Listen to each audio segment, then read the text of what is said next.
की बोरी मिलती है, एक हफ्ते तक पूरी खबर दबा के रखी जाती है। अपराध छिपाना भी अपराध है, लेकिन जिन लोगों ने अपराध छिपाया उनके खिलाफ एफआईआर हुई क्या? उसके बाद वहां सफाई की जाती है। सबूत मिटाना अपराध है। जिन्होंने जज के घर में सफाई, जिस जज ने जिससे सफाई करवाई उसके खिलाफ एफआईआर हुआ क्या? नहीं। क्यों यह हो रहा है? क्यों ये घटिया कानून नहीं बदल रहे? क्यों माता अहिल्याबाई होलकर का जस्टिस सिस्टम लागू नहीं हो रहा है? और रानी अहिल्याबाई होलकर का जस्टिस सिस्टम आपको बताता हूं। करप्शन सबसे जघन्य अपराध था। भ्रष्टाचार और देशद्रोह रानी अहिल्याबाई होलकर जी के समय में सबसे जघन्य अपराध था।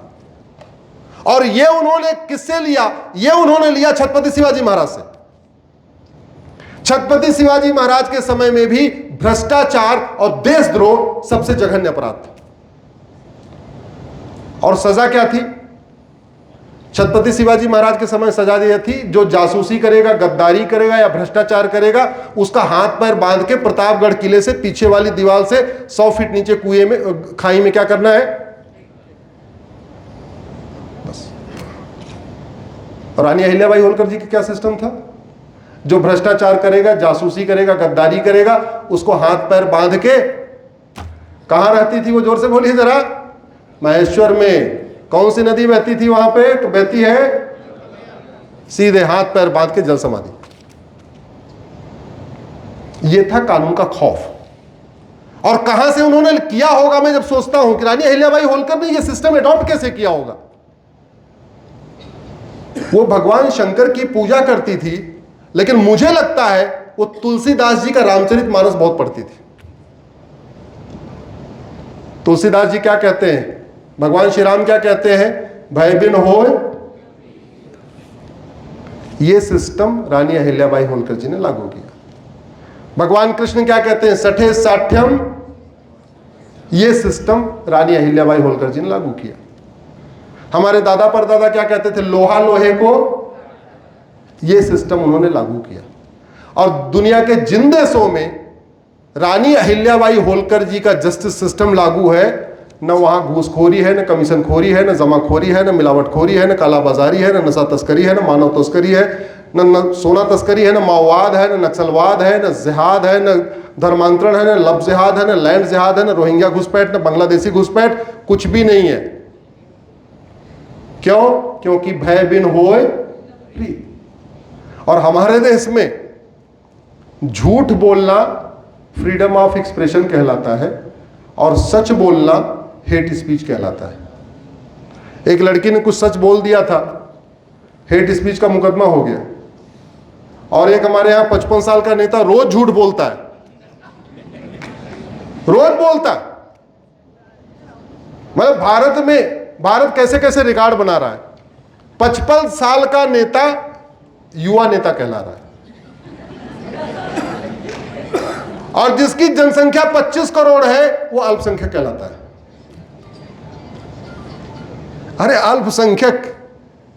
अल्पसंख्यक की यूनिट 100 होती है। जो कुछ 100 हो वो अल्पसंख्यक कहलाएगा, जो कुछ 1000 हो वो अल्पसंख्यक कहलाएगा। चलो देश इतना बड़ा है तो जो कुछ लाख हो वो अल्पसंख्यक कहलाएगा। करोड़ की जनसंख्या अल्पसंख्यक हो सकती है क्या? जोर से बोलिए जरा। भारत में है कि नहीं है? सारा उल्टा खेल इधर ही चल रहा है। इसको ठीक करना पड़ेगा। और ठीक कहां से होगा? संसद और सुप्रीम कोर्ट से। ठीक कौन करेगा? जज साहब जो संविधान की शपथ लिए हैं और सांसद जी जो संविधान की शपथ लिए हैं। तो जज साहब को तो मैं सुप्रीम कोर्ट में जगा रहा हूं, सांसदों को किसको जगाना पड़ेगा? जोर से बोलिए जरा। पीछे से उठ नहीं, आवाज नहीं उठ रही है। वो डर रहे हैं क्या? हाँ, जाके जगाना पड़ेगा कि सांसद जी केवल खा पी के आ रहे हो, कुछ सवाल वाल भी पूछते हो।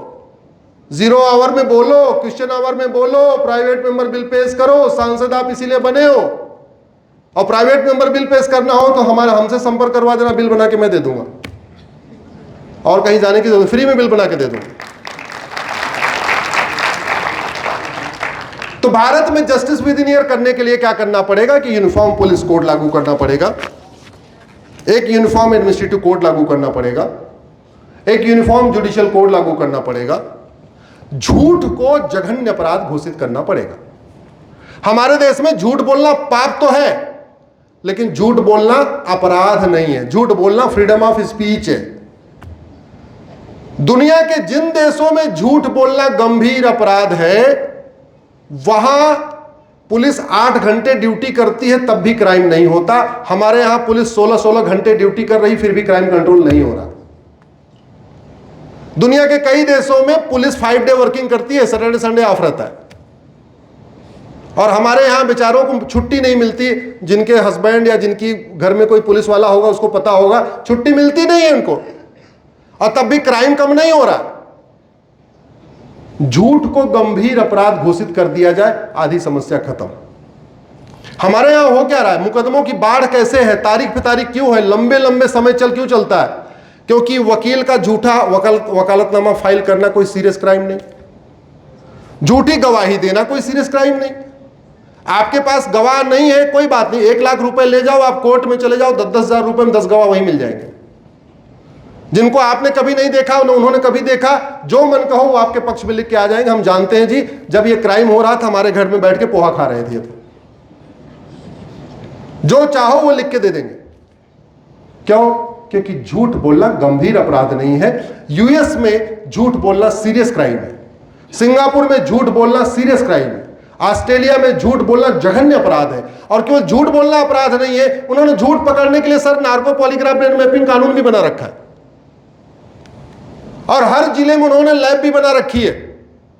बोले झूठ बोला, चल इधर, आज तुम्हारा टेस्ट हो जाएगा। सुबह तुमने झूठ बोला, शाम तक कंफर्म। अगले दिन कोर्ट को बताया, साहब देखो इन्होंने ये जो गवाही दिया था narco polygraph brain mapping test में तो ये आ रहा है, आपके सामने कुछ अलग बोला था। अगले दिन गए 10 से 20 साल। मतलब चोरी करना वहां 5 साल की सजा, और झूठ बोलने पे 10 से 20 साल की सजा। आदमी चोरी करने के बाद गुनाह कबूल करेगा या झूठ बोलेगा मैंने चोरी नहीं किया? जोर से बोलिए जरा। हाँ, एक्सेप्ट कर लेगा मैंने चोरी किया। डेविड कोलमैन हेडली पकड़ा गया, उसे पूछा तूने रेकी किया? आतंकवादी था। सोचिए कानून का कैसा खौफ, आतंकवादी भी एकदम पूरा सत्यवादी बन गया। डेविड कोलमैन हेडली से पूछा तूने रेकी किया था? उसने वकील से डिस्कस किया क्या करना चाहिए। बोले तू कह देना हाँ रेकी किया था। बोले क्यों? कि बोला रेकी करने की सजा 10 साल है, झूठ बोलने की 10 से 20 साल है। ऐसे कह दूंगा रेकी किया तो 10 साल सजा होगी, कह दूंगा रेकी नहीं किया, narco polygraph brain mapping test कर लेंगे, 20 साल के जेल में डाल देंगे। आदमी सच भी तभी बोलता है जब उसके अंदर संस्कार भरा हुआ हो या कानून का खौफ हो। शिक्षा में संस्कार हो, कानून का खौफ हो, भारत में रामराज्य आ जाएगा। शिक्षा में संस्कार हो, कानून का खौफ हो, गुरु गोलवलकर जी का सपना साकार हो जाएगा। शिक्षा में संस्कार हो, कानून का खौफ हो, वीर सावरकर जी का सपना साकार हो जाएगा। शिक्षा में संस्कार हो, परम पूज्य हेडगेवार जी का सपना साकार हो जाएगा। जब तक शिक्षा में संस्कार नहीं होगा, कानून का खौफ नहीं पैदा होगा, तब तक ऐसे ही मामला चलता रहेगा। और ये हमारे देश में करके दिखाया। चीटिंग, फ्रॉड, फोर्जरी को सीरियस क्राइम डिक्लेयर कर दिया जाए, झूठे डॉक्यूमेंट बनाने को गंभीर अपराध घोषित कर दिया जाए,